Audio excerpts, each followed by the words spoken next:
What's going on, everyone? Welcome back. Today, I've got one of my favorite breakdowns of the year for you guys, and that is sharing my official high stakes auction draft results with you guys. My draft is in the books, and the squad is put together, and I think there's a lot of information to take from this.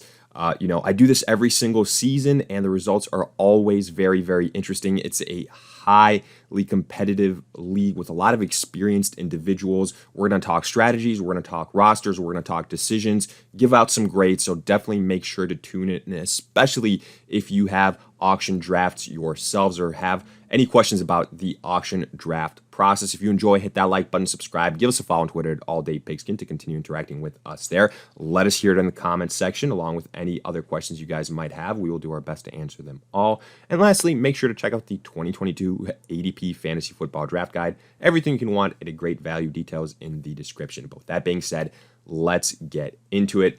And here I've already gone into the draft results for you. As you can see, we use the Yahoo Fantasy platform.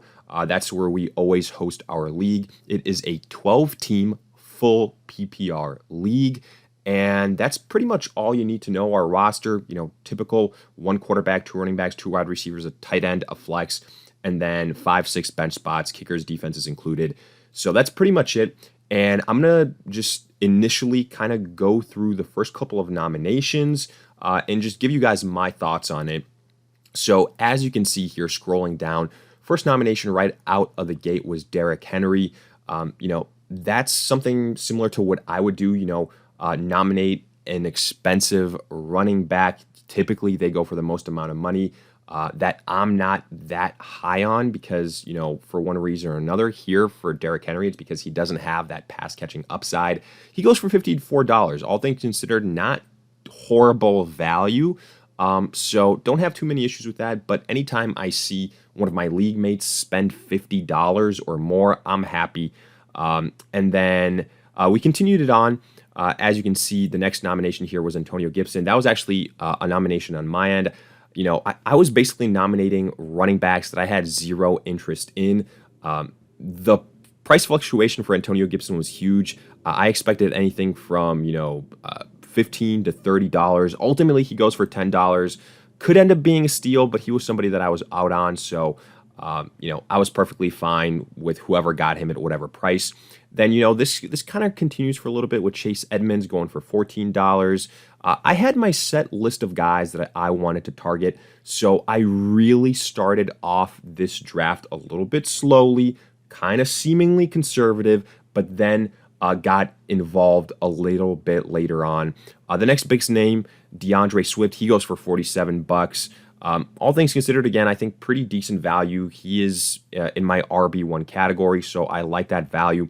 Breece Hall goes for $16, not somebody that I was in on at all, but when you consider the upside, not a horrible price to pay. Leonard Fournette, $38. Honestly, so far, my favorite value out of all of the guys that were nominated. Then we start to, ramp up here a little bit. Up until this point, I think people were conservative with the nominations, but then afterwards, you see Jonathan Taylor, Cooper Kupp. Taylor was somebody that I was going to test the waters on, but once it got over $70, I'm like, okay, I'm out. He goes for $73.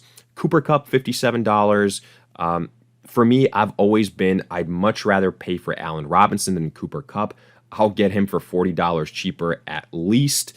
And, I don't think the separation is going to be that much. So I was out on Cooper Kupp. Then Nick Chubb, similar situation to Derrick Henry, not that big of a PPR guy. So I passed on him, goes for almost 50. Dalvin Cook goes for 51. Mixon for 48, I think is decent value. Justin Jefferson for 57. So matches the price of Cooper Kupp. Then Najee Harris for $55, Cam Akers for $19. So you see, the trend here, a lot of running back nominations, a lot of these leagues, running back heavy. So this trend is holding true here. Javonte Williams going for $30, pretty good value. I was contemplating getting in on it, but honestly, I'm just too scared off by the potential running back by committee. So didn't get involved. Stephon Diggs then goes for 48 bucks. I have him as a top 5 wide receiver, considering that Cooper Kupp and Jefferson went for 57. I think this is decent value. Then Zeke goes for 31. I was hoping I could get him in like the mid to late high 20s. Doesn't happen, so I backed off James Conner for $33. Then another big name, Christian McCaffrey. He goes for $65. If it was the low 60s or high 50s, I definitely would have been in on McCaffrey. But look, 20 picks in or nominations in, I still don't have a single player to my roster. Then you see Josh Allen, so quarterbacks, high value. I wasn't going to pay that much money for him. Austin Eckler goes for $57. I love Austin Eckler, but I thought there were some other similar kind of projected players that I could get for a better value. So I was out on Eckler. Mike Evans then goes for 30. Tyreek Hill for 36. So nothing too crazy so far. And then we finally get involved here with the 24th and 25th player nominated, Alvin Kamara and Saquon Barkley. I've been saying this for a long time. I don't think that Kamara is going to get suspended this season. I think more than likely it's going to happen next year. And if he does get suspended, I've said it before, I don't think it's going to be for a long period of time. And as long as you ensure yourself at the running back position, you'll be fine. So $43 for a potentially top 5 guy in full PPR. I'll take that all day. I think that's tremendous value. And then same with Saquon Barkley. I think he was undervalued. I have him as around one type of guy. So honestly, I see it as spending $40 on 2 first-round picks. I was ecstatic the way we started. Then again, you see some more running backs, Josh Jacobs, David Montgomery. So the running back position really, really got bare at this point in time. Jacobs for $6, potentially a steal, but again, somebody that I'm not targeting too much. T. Higgins goes for $22. Jamar Chase for $59, the highest priced wide receiver. That's interesting. I'd rather have Justin Jefferson. A.J. Brown goes for $31. Devontae Adams for $48, similar to Stephon Diggs there. Travis Kelce for $43. I was contemplating Kelce, but once it got past the 40s, I'm like, no, thank you. I'd rather, settle on like a Pitts, a Waller, or a Kittle. Then Deebo Samuel for 33, CeeDee Lamb at 39. And at this point, we got, I would say like outside of the big name wide receivers, once Lamb and Deebo were gone, now you're going to start to see some potential other lesser named wide receivers, but it's still a really good value. Patrick Mahomes goes for $14, all things considered a good value. Aaron Jones here, I do want to point this out. I love Aaron Jones, and I was really debating whether I should pull the trigger on him as my 3rd running back. But what happened is, it's some individuals with the strategies they go with in terms of spending their budget, they waited too long to get a running back on their roster, so they had to overpay on Aaron Jones. I believe this is, a double-digit overpay, at least $10 here, and it kind of got into a bidding war, so I'm very, very happy I got Kamara and Barkley when I did, that I didn't have to feel forced to get Aaron Jones. Even though I like him, to me, that wasn't a price I wanted to pay. Elijah Mitchell goes for 17, DJ Moore for 25, Miles Sanders for 5, Cortland Sutton for 26. I thought that was pretty high. Damian Harris for 2. Some really good values here on some of these running backs, but they have question marks, so again, I'm staying away from them. Pittman goes for 33. He was kind of that last wide receiver that I was potentially looking at that could be a high-name guy, but once he got into the 30s, again, I said no. I'd rather get some more depth at wide receiver. I've said this a bunch of times before. I think, the kind of the middle rounds are chock full of great wide receiver talent. Kyle Pitts goes for 25, Deontay Johnson for 16, A.J. Dillon for 10, J.K. Dobbins for 12, Keenan Allen for 30. Again, he was somebody that I could have considered, but once it hit the $30 mark, I was out. Lamar Jackson for $15, not bad value. Mark Andrews for $36. The second best tight end, depending how your rankings looks, goes for $7 cheaper than Travis Kelce. I agree that he should be cheaper. Then, pointing out some other names here, DK Metcalf for 10, McLaurin for 18, Amon-Ra for 14. Let's kind of scroll down here to some of our next selections on our end. I will point out Travis Etienne went for $30. I'm very high on him, but at $30, again, I was like, I'd rather pass. We next landed Allen Robinson for $18. I've said this before. I think Robinson can be a wide receiver 1. So even though I paid more than I would have liked to, he was one of my guys. And at this point in time, I was controlling the budget situation. compared to my league mates very comfortably. So this was something that I could afford to do. And then, I got Rashad Penny, I thought, for a very good value at $8, kind of as my third running back to get value on that. I got George Kittle, a top 5 tight end for $16, so I was happy there. And then I think one of the steals, at least on my end, getting Marquise Brown for $4, you kind of get to that point where maybe not enough people are paying attention, don't have enough money. So I gladly got Marquise Brown. And then, we get to some, I guess, middle of the pack, lower round names. So at this point, I'm going to kind of switch over to breaking it down team by team. And I think this is probably where you can kind of get a better idea of the situation, what it looks like. So let's look at team 1 first. As you can see here, they got Antonio Gibson for $10, Cooper Kupp for $57, Dalvin Cook for $51, Deebo Samuel. So that's kind of the core of the roster right here. There is Darren Waller for $15, but other than that, there's not too much depth. Gibson is a question mark.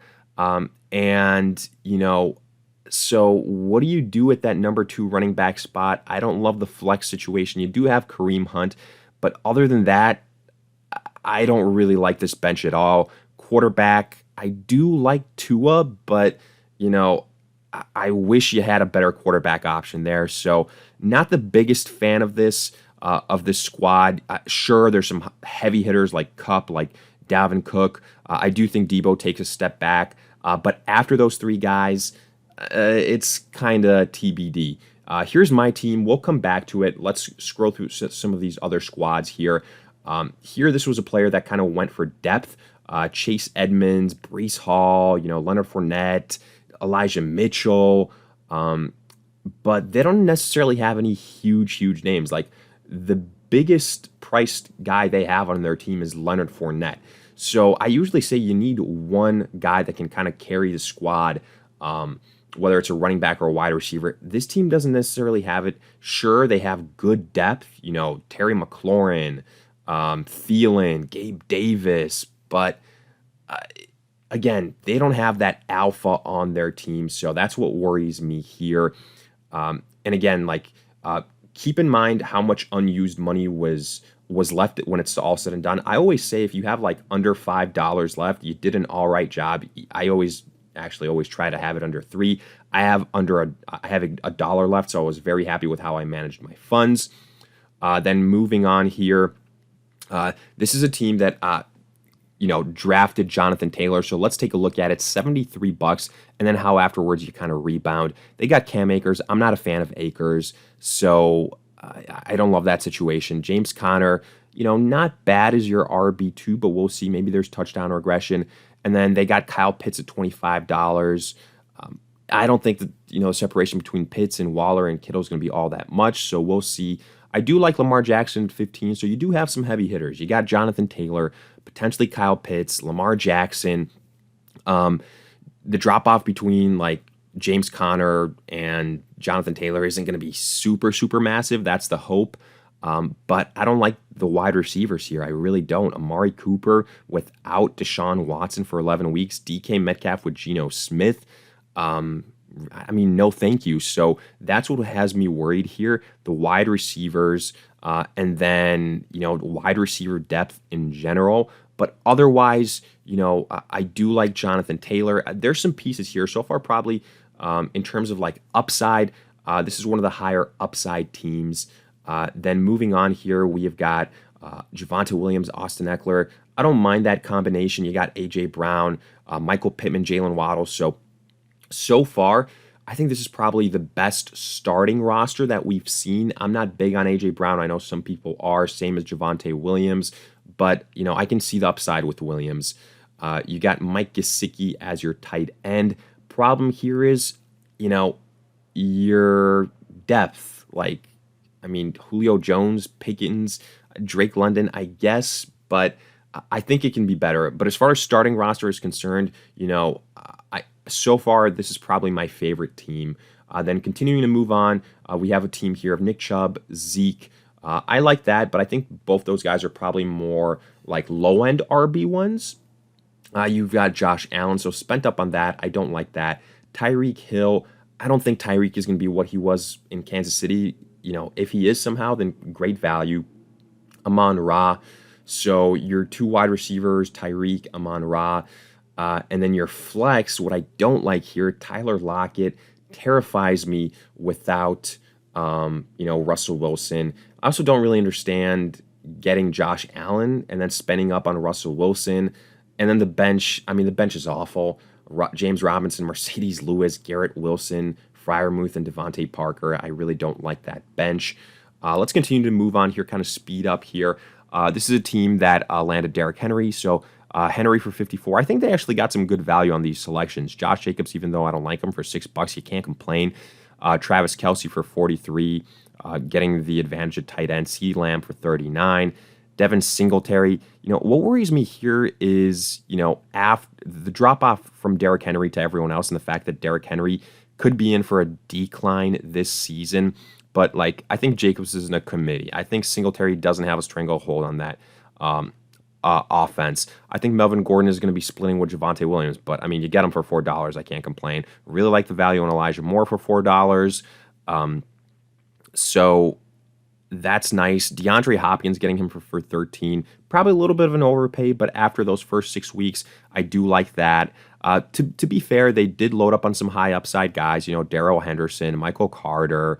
So I don't mind this team. I do think it'll be, probably a playoff bound team. Then moving on, we've got a Joe Mixon here, Justin Jefferson, A.J. Dillon. What worries me here, I love Jefferson. I like Joe Mixon. Obviously, Mark Andrews, sure. I think their running back depth here is tough. Relying on A.J. Dillon as your RB2 week in and week out is going to be a little bit sketchy. And then on top of that, your next best wide receivers, Michael Thomas and Chris Godwin. I mean, Godwin coming off a very serious injury. Michael Thomas hasn't really played in 2 seasons. So there's a lot of question marks. I feel like this is a very boom or bust type of team. Next, we've got Stephon Diggs, Christian McCaffrey starting off hot. Mike Williams, I like it. Brendan Cooks, not bad either. But then the next running backs, Clyde Edwards-Helaire, Damian Pierce, Albert O for tight end. I don't like that. Quarterback is awful with Justin Fields. So, I guess you took some chances on guys like Rashad White, Jamal Williams, but after Christian McCaffrey, if Christian McCaffrey gets hurt this season, this team is in some serious, serious trouble. And then let's look at these last couple of teams here. David Montgomery, Jamar Chase, J.K. Dobbins. Dobbins worries me with his potential injury. Keenan Allen, Justin Herbert. I do like that stack. Then you got Travis Etienne. So I like this team. I do. If J.K. Dobbins is fully healthy, then okay, this becomes interesting. You got Dallas Goedert. You got Dak Prescott as a backup quarterback. On the bench, you've got Isaiah Spiller, Ronald Jones, Chase Claypool. So not the best bench, to be honest with you guys, but, the starting roster can compete. Then here, Najee Harris, Mike Evans, Devontae Adams. So 2 good wide receivers. I don't love the running backs at all after this. Miles Sanders, Damian Harris, huge drop-offs.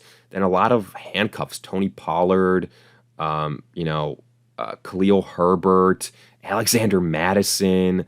I like TJ Hawkinson. I like Darnell Mooney. But it's a situation where I think they needed to get some more, for sure, talent at the running back position. And then here we've got a team of DeAndre Swift, Aaron Jones. Really like that combo at running back. Cortland Sutton, I think he went for a little bit too expensive. Deontay Johnson, we'll see with his potential injury. Also, Cortland Sutton and Jerry Jeudy, I think that's a little bit overkill. Kenneth Walker, he's hurt right now. Matthew Stafford, I like. Then the bench kind of scares me, though. Cordero Patterson, I'm out on this year. Naheem Hines, okay, not too bad. But then Isaiah McKenzie, Aaron Rodgers' depth, no problem. I do really like Cole Kmet, so that's a nice pick there. He was somebody that I was going after, but just missed out on. But let's finally look at my team, because, I'm probably biased, but I like my team the most out of anyone's in this league. So Alvin Kamara, Saquon Barkley, I think that's a tremendous, tremendous duo at running back, high upside in PPR, and I don't think there's a lot of drop off. Then I got Rashad Penny as my third running back, some depth there. High upside potentially, especially with Kenneth Walker being injured. But honestly, if Kamara and Barkley stay healthy all season long, I won't even need Rashad Penny. I don't necessarily have one true alpha wide receiver, but I think I got tremendous value. I think I have by far the best bench in this league, the best depth if something happens. I've got pieces where I can move pieces around to get an upgraded wide receiver or another position if I want to. I view Allen Robinson as a top 15 wide receiver. Marquise Brown for $4. I think he has top 15 upside, especially while Hopkins is out. Juju Smith-Schuster for $12. I like the upside without Tyreek Hill. I also got Kyler Murray for $13. Not the biggest Trey Lance fan, but for $4, I'm like, all right, let's take a chance on him. If he works out, again, some trade bait. Hunter Renfrow for $8. Rashad Bateman for $11. Allen Lazard for $15. I was big in Allen Lazard, so I overpaid. I wish I could have gotten Cole Kmet. Ultimately, I went with Gerald Everett as my backup to George Kittle. But either way, I think that by far here I have the best depth. I have the best situation to kind of precipitate trades, depth at really every position. And then my wide receiver is huge, huge upside. So in my opinion, again, I'm biased, but I'm giving myself an A grade. I think I masterfully did the whole budget management here, got my guys at running back, then stayed patient. And then honestly, on paper, very, very happy with how this thing played out for me. The most difficult thing for me to do, and I guess it's a good problem to have, is figuring out who my flex on a week-to-week basis is. Is it going to be Juju? Is it going to be Hunter Renfrow? Is it going to be Bateman? Is it going to be Lazard? Is it going to be, Rashad Penny? So that's going to be the main thing for me. But, it gives you opportunities, play the matchups, whatever the case might be. And again, precipitates trades. So I really like the way this thing turned out. Hopefully you guys were able to get some type of, information from this and, apply it to maybe your leagues. If you have any questions, please let me hear it in the comment section. I'll do my best to answer them all. If you enjoyed, hit that like button, subscribe, give us a follow on Twitter at AllDayPigskin to continue interacting with us there. And lastly, make sure to check out the 2022 ADP Fantasy Football Draft Guide. Everything you can want, a great value, details in the description. In the meantime, we'll see you guys in future videos.